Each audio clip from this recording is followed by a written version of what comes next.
सफ़र एक ऐसी चीज़ जो आपको एहसास कराती है कि कभी कभी समय की धारा में न बहकर कुछ पल के लिए उससे किनारा ले लेना चाहिए।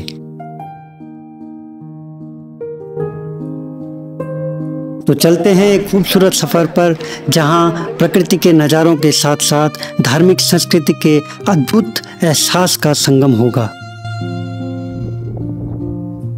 स्वर्ग का रास्ता मेरे इतने पास था, न इसका मुझे जरा भी एहसास था।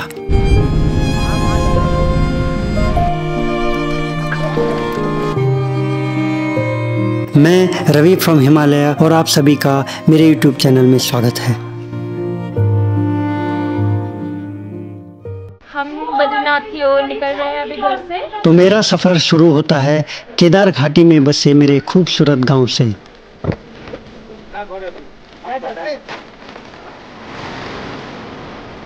अभी मैं पहुंच गया हूं गुप्तकाशी में और मेरे साथ मेरे दोस्त लोग हैं, सिस्टर्स हैं। तो आज हम आपको ले चलेंगे बद्रीनाथ में, बद्री विशाल में। और अभी को बड़ी मुश्किल से तैयार किया है। कल स्कूल भी बन गया उसका, और 2-4 दिन स्कूल की जो गैर हाजिरी स्कूल है हमारी।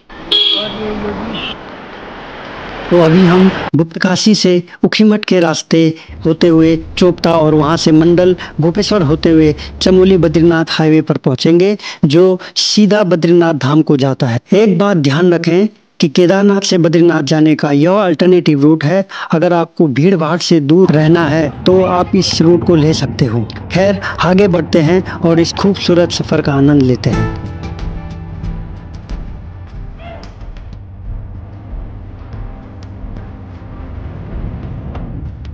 तो दोस्तों, अभी मैं पहुंच गया हूँ mini Switzerland of Uttarakhand, Chopta valley. और पीछे मेरे हिमालयन रेंजेस है। यहाँ से तुंगनाथ का ट्रैक शुरू होता है। तुंगनाथ जो कि पंच केदारों में से एक केदार है और दुनिया के सबसे ऊंचे बसे मंदिरों में से एक है। वैसे आज की हमारी मंजिल कहीं और है। अगर आपको तुंगनाथ व चंद्रशिला का ट्रैक देखना है तो डिस्क्रिप्शन में जाकर लिंक पर क्लिक करें और उसके साथ साथ मेरे चैनल को सब्सक्राइब करें।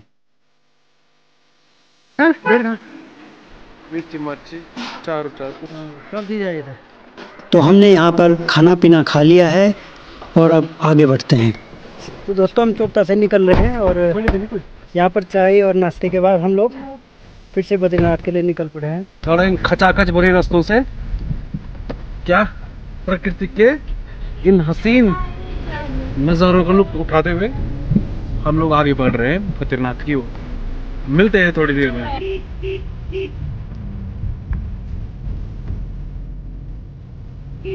तो चमोली में सामान लेने के बाद अभी हम थोड़ा सा कुछ खा पी के आगे निकलेंगे। गाइस, यहाँ पे मोमो पार्टी हो रही है। तो यहाँ से अभी जोशीमठ 45 किलोमीटर और बद्रीनाथ जो है लगभग 90 किलोमीटर के लगभग है। घर से समय पर न निकलने की वजह से आज हमें काफ़ी लेट हो चुका है और हम आज पीपल कोटी गांव में ही रुकेंगे, जो कि मेरी बुआ के लिए एक सरप्राइज होगा। योगी ने डिमांड दी है कि कम से कम 15 से 20 रोटी बनाई जाए, और वो भी तंदूरी मोटी वाली।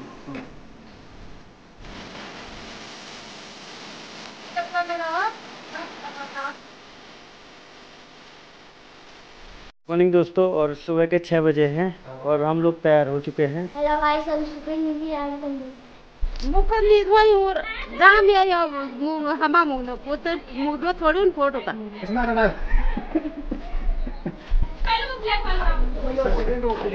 दोस्तों, हम सिद्धर के यहाँ से निकल चुके हैं और अब हम सीधा बद्रीनाथ के लिए निकलेंगे।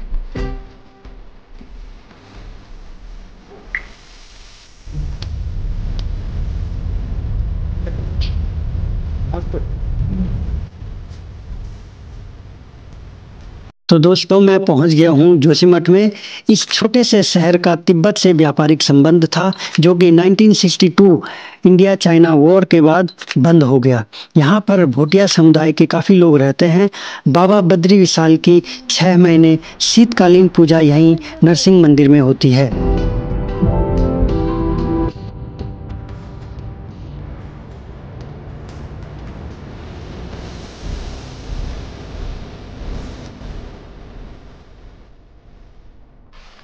तो दोस्तों हम जस्ट बद्रीनाथ में पहुंच गए हैं और काफ़ी ठंडा है यहाँ पर। तो दोस्तों ये अलकनंदा नदी है।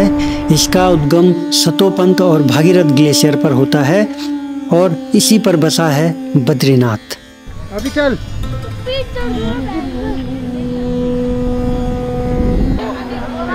दोस्तों मुझे लगा भीड़ कम है।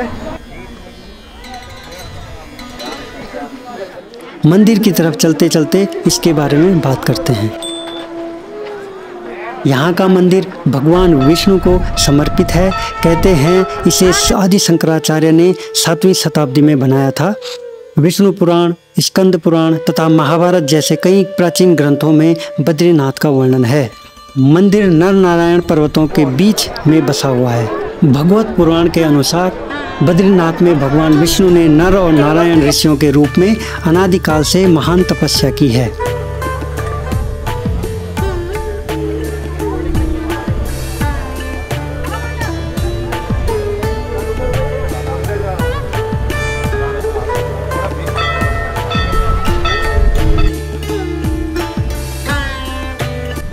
तो दोस्तों दर्शन के बाद अभी माना के लिए निकल रहे हैं।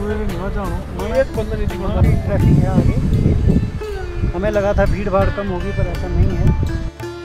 माना का संबंध महाभारत काल से भी माना जाता है और भगवान गणेश से भी वहाँ की कई पौराणिक कथाएं प्रचलित हैं। तो दोस्तों ये है माना का गेट, भारत का प्रथम गांव। यहाँ से तिब्बत की सीमा मात्र 22 किलोमीटर ही रह जाती है। यहाँ के लोग भोटिया समुदाय के हैं। ओके, अभी वसुधारा ट्रैक गए हो कभी? नहीं गए। तो दोस्तों ये रहा मेरे पीछे वसुधारा का ट्रैक। अभी हम जाएंगे थोड़ा सा स्नैक्स वगैरह करके।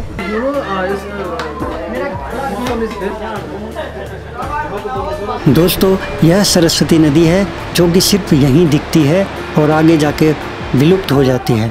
और कहते हैं जब पांडव यहाँ से स्वर्ग की ओर जा रहे थे, यहाँ पर एक विशालकाय खाई थी जिसे पार करना मुश्किल था, तो भीम ने बड़ा पत्थर रख दिया और अभी इसका नाम भीमशिला है। तो दोस्तों मैं पहुँच चुका हूँ माना वाले गेट में, स्वर्गारोहण मार्ग पे। और ये रही भारत की प्रथम चाय की दुकान। वसुधारा यहाँ से अभी 5 किलोमीटर है। और अभी मास्टर मेरे साथ। ये रही बद्रीनाथ की पूरी वैली।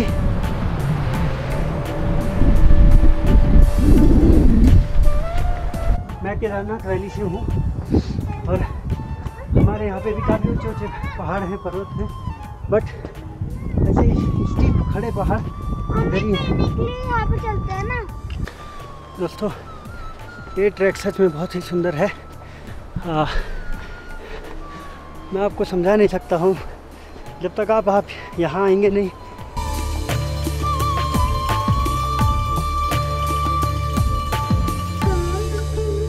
ये शांत पहाड़ और सुकून भरे रास्ते, मन करता है कि यहीं पर बैठा रहूं। इसी रास्ते से पांडव स्वर्ग की ओर निकले थे, जिसमें केवल युधिष्ठिर ही अंत तक पहुंच पाए। ये जगह और रास्ते मन को शांत और पवित्र कर देते हैं। एक तरफ खाली वीरान विशाल पहाड़ियाँ तथा दूसरी तरफ बर्फ से ढके हुए पहाड़। वैसे यहाँ काफ़ी ठंड है पर चलते चलते गर्माहट आ ही जाती है। यह रास्ता सीधा स्वर्गारोहणी को जाता है जो यहाँ से लगभग 25 किलोमीटर की दूरी पर है। खैर वहाँ का सफ़र किसी और दिन के लिए रखते हैं।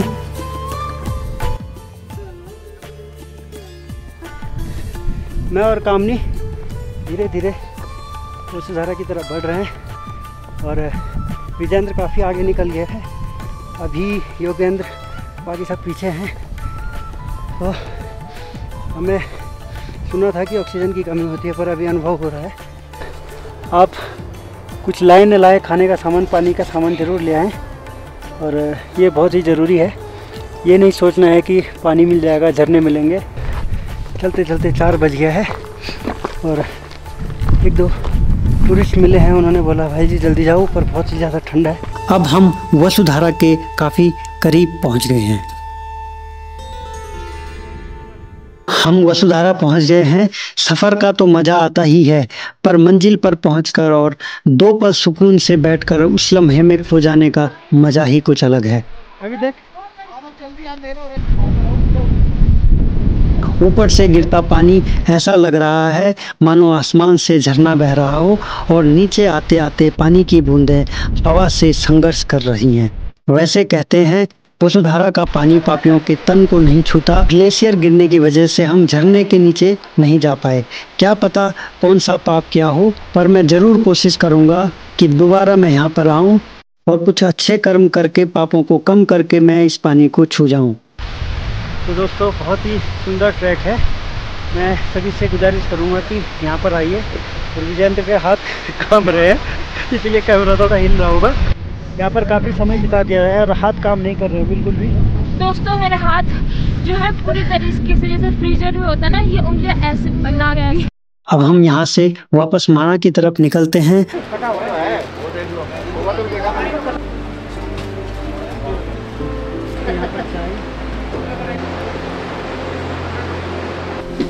अभी डॉन और ये सब पहुँच चुके हैं और अभी चाय और मैगी के बाद हम लोग बद्रीनाथ से निकलेंगे। कैसा लग रहा है? अच्छा लगा थोड़ा थोड़ा सा मुश्किल से लगा, सांस भी लेने के लिए नहीं था, ठंडा था ना। तो दोस्तों अंत में यही कहूँगा कि कभी कभी वो कर लेना चाहिए जिससे आपको खुशी मिलती है। कुछ पल अपने आप को भी दो, खुद को समझो, खुद को पहचानो। ये जिंदगी की दौड़ कभी खत्म नहीं होगी, ये चलती रहेगी। उस दौड़ से कभी कभी अपने आप को किनारे कर लेना चाहिए, आपको एक अलग एहसास होगा।